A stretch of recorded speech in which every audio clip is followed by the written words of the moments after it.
You cannot be in a relationship and you are on a self-love journey. And if you can call it change, don't call it changed.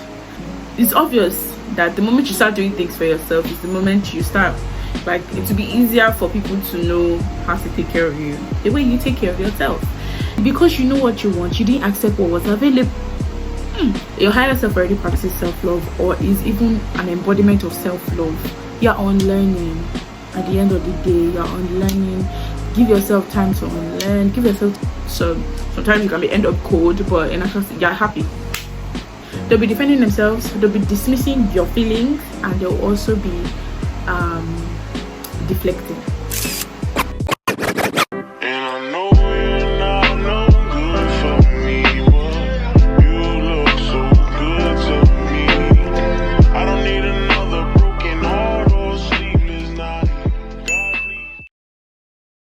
Hey guys, welcome back to another video. If you're new here, hi, my name is Deborah Asha. Welcome to my channel, and if you're a returning subscriber,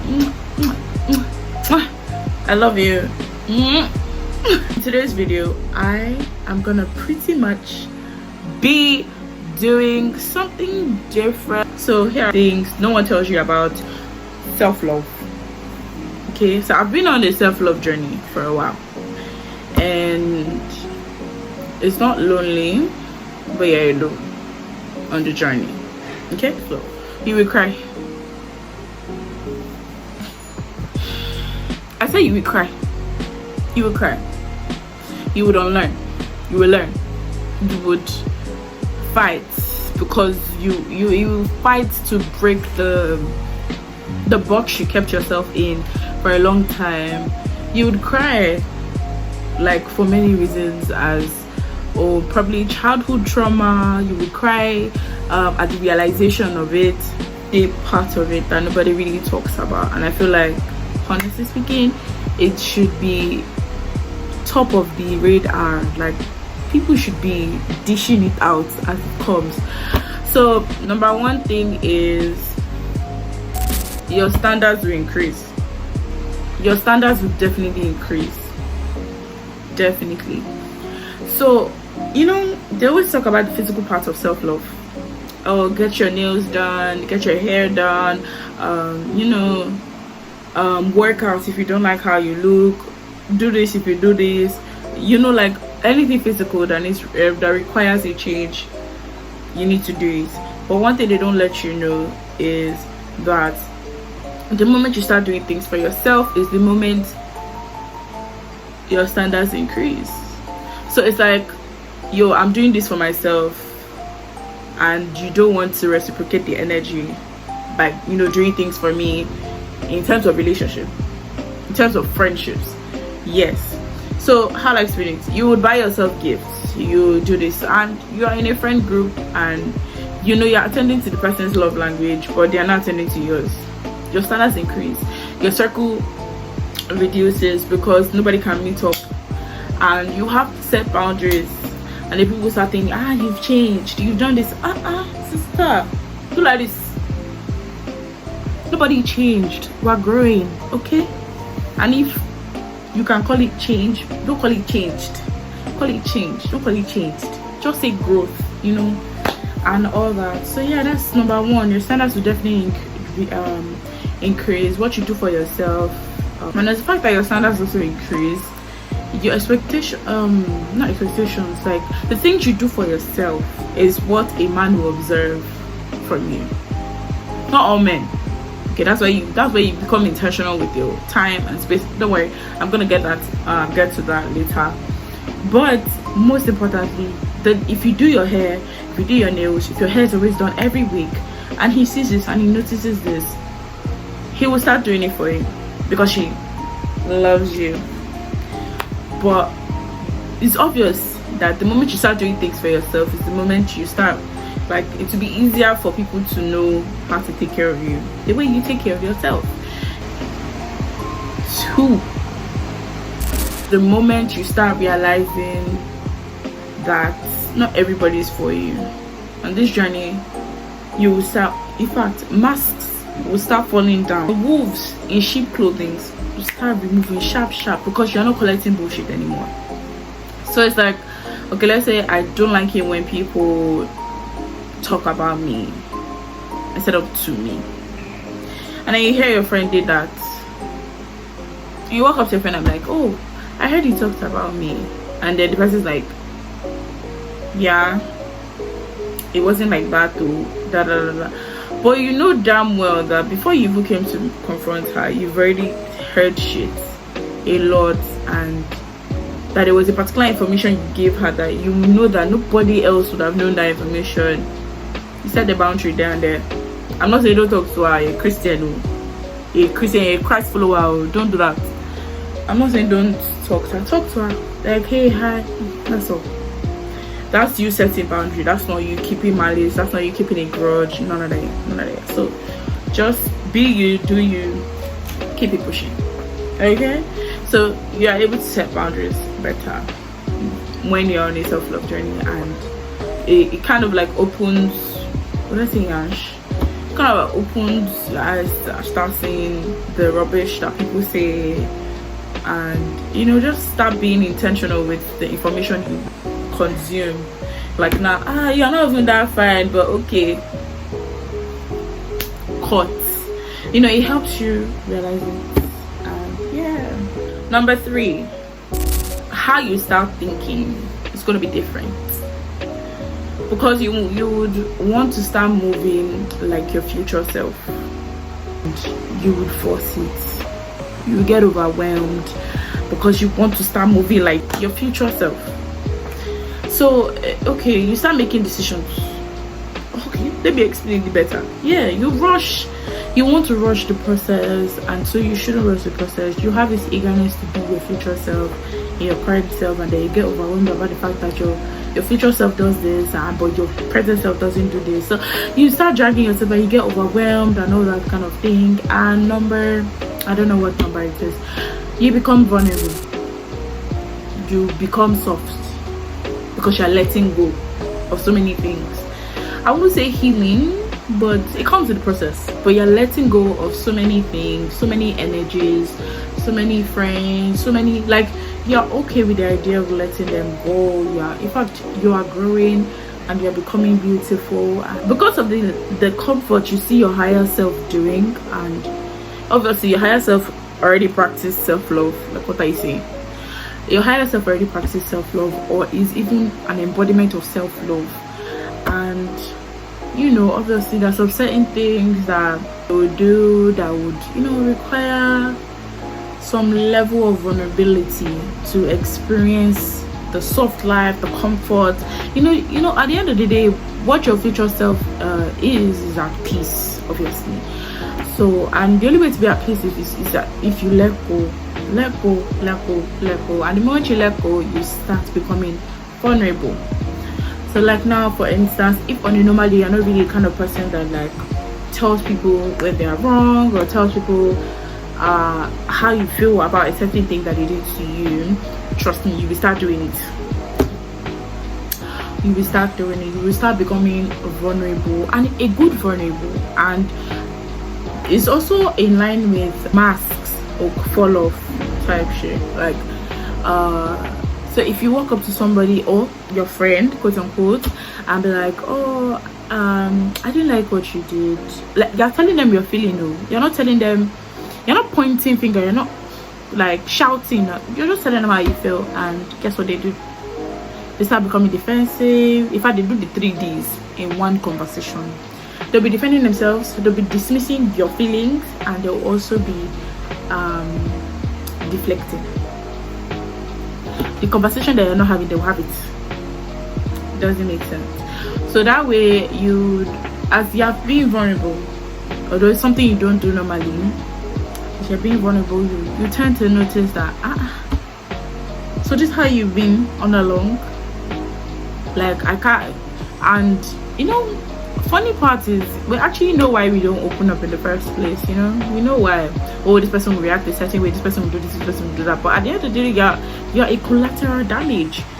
Your emotions, everything is at stake the moment you don't open up or say anything. So that's why you need to start embracing the soft life, soft baby girl.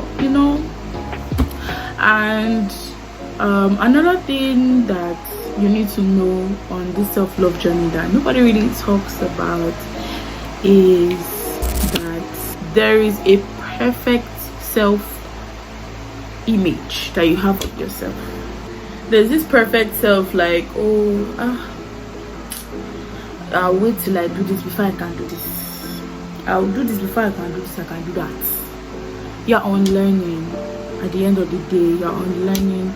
Give yourself time to unlearn. Give yourself time to cry. If like nobody's rushing you. This is one thing I also noticed that people don't really talk about. Nobody's rushing you. You're on a journey, so be it. Follow that journey. Keep going. Keep pushing. You're on a journey. Don't let anybody make you feel like not even don't let anybody, because at the matter of fact, this is a self-love journey. Don't personally make yourself feel like, oh, I can't do this, or I can't do that. Like no. You don't know. So just try. Don't push yourself, don't hurry yourself. Okay, so let's say for instance now you have something to do, or you have a plan of maybe losing pounds or kgs, and then the moment the time frame you gave yourself runs out and you've not reached there, you now start beating yourself down, start getting overwhelmed, start doing this, start doing that. In fact, in that period, I feel like that's even the most beautiful part of the self-love journey, is that you get disappointed, and while on the journey also accept being disappointed. Not from people, they should keep it pushing. You, on the other hand, you are not on it's you versus you. Okay, you're not on a you're not at the cut-off line. You can't cut yourself off. Okay, so it's you I'm talking about. You should always not rush yourself. Don't put it, even if you want to put a time limit, I feel like it's only job required. Like if you have a job, obviously do that if you want to do that. But yeah, here's another thing people don't talk about, and it's crazy. It's crazy. You cannot be in a relationship and you are on a self-love journey. I said it. You cannot be in a relationship and be on a self-love journey, because relationship has to do with love, and love has to do with lack of self. I'm not saying don't have standards, I'm not saying don't have boundaries, but like it has nothing to do with self. Love has nothing to do with self. It has nothing to do with self in a relationship, actually. So if you're on your self-love journey, please don't be in a relationship while on the journey. Focus on you. If you're currently in a relationship and you think you're in a self-love journey, don't worry. When you guys break up, because you guys are gonna break up. I'm not saying you guys are not going to get married. You never know what's gonna happen in the future, but like you guys are gonna break up. Because for you to be able to identify that you need self-love, or you need to go on a self-love journey, it's already clear that you're not at your best yet. And if you can even identify certain things that are wrong with your partner, and that says more about you, honestly speaking, things that are wrong with your partner, because I don't know, it goes deep, it goes way deep. But shadow me, you can't be in a relationship and be on a self-love journey. No. Pick one, pick two. You have to discover yourself. You can't discover yourself in a relationship, because love in a relationship is not about self-love. It's not about self. It's about for the partner, and then your partner is also thinking about you. This is why most relationships people in relationships end up realizing that everything was one-sided, because the other person did not know how to love the other person. They just love themselves, and that person ended up loving them, and it's like double love for only on one side, type shit. So you cannot be in a relationship. You shouldn't be in a relationship. You need to discover who you are, what you want. Here's another thing that people don't say about self-love. It's crazy. Do you know that life gives you what is available because you don't know what you want? The moment you the self-love journey, you can identify the things you want, the people you want in your life, the kind of life you want to live, the furnitures you want in your home. Like, you would be intentional and you will chill and wait for your own to be restocked. So if you want a rich man, if you want a rich man in your life, what do you do? Exactly. You would be intentional. You will pick them. If they're not matching your you say no, you don't want this one. It's just the same way if you go to a store and you tell them, oh, you want a pink stove, and they bring out black, would you buy it? No. Exactly, because you know what you want. You didn't accept what was available. Do you understand? So the moment you know what you want, which can only happen when you're on a self-love journey, is the moment you can be able to have your life looking like an exact replica of what you desire in your mind for your life. So at the end of the day, you will not accept what is available, you will accept what you want. And there was something that happened to me. Okay, I was heading somewhere, and I was entering a public transport, and I was head somewhere, and I was like asking the keke, I was like, oh, okay, I'm going to this, are you going there? They were like, no. And there's something deeper. I was like, chill, wait for your. Don't say because you're not heading there, you should not enter another transport. No, don't do that. Don't do that. Just wait for your own. And guess what? Somebody was heading there. That is when I had this realization that you should always know what you want so that you can get what you want. The moment you don't know what you want, I think there was a saying in a book. It says, if the sailor does not know where to go, the wind will take him anywhere. Okay, so I feel like that's one thing people hardly talk about. Yes, one thing about self-love that people hardly talk about is the fact that it is very possible for you to achieve everything you want. It is very possible for you to achieve everything you want. It's crazy for me to have realized this. It's crazy. It's very possible to achieve every goddamn thing you want, and the only way you can get to this level of confidence is if you know yourself, if you feed yourself, if you're intentional with the information you gather, you're intentional with what you do, your time, who you talk with, how you dress. If dressing is something you are interested in, that's fine. You're intentional, you're this, you're that, like with yourself. Trust me, it's over for anybody, because nobody can step on your neck, and you won't even care about other people and what other people think. This is another thing that you would know, that when you go on the self-love journey, you will not care what other people think. Hence the unbothered queen. You will not care about what other people think. Actually, in cases where, let's say you open up to people and tell them that, oh, this is what they did wrong, and then they get angry, they start crying, everybody's now on their side, and then you end up like, and they come and meet you, why can't you apologize? And you're like, no, I don't care about how she feels. Like, at the end of the day, she didn't care about how I feel. Like, that is how your mindset will eventually be. So sometimes you can end up cold, but in actual you're happy. There is a high chance that on the self-love journey, you may want to go back to certain things that made you happy when you were young. So if you had a life filled with laughter when you were young, but you can hardly remember it when you're on this self-love journey, and some certain comforts that you start reminding yourself of. I don't know how to explain it. So when I was young, I played chess a lot.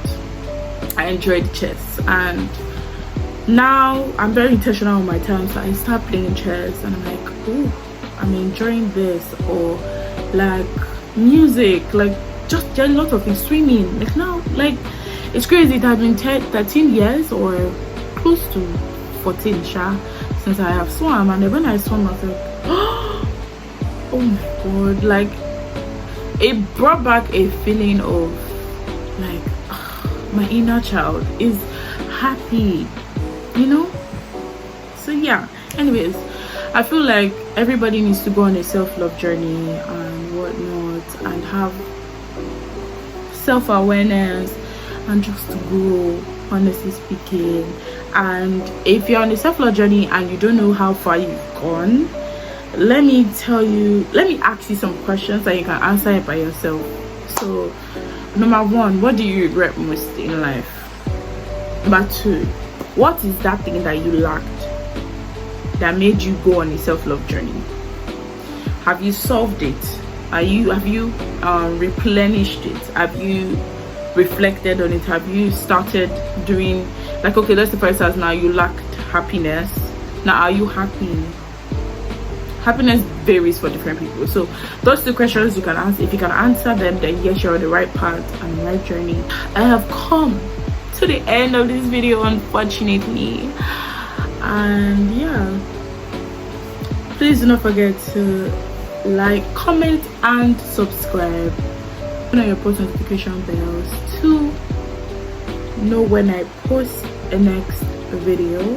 And with that being said, I'll see you guys in my next video.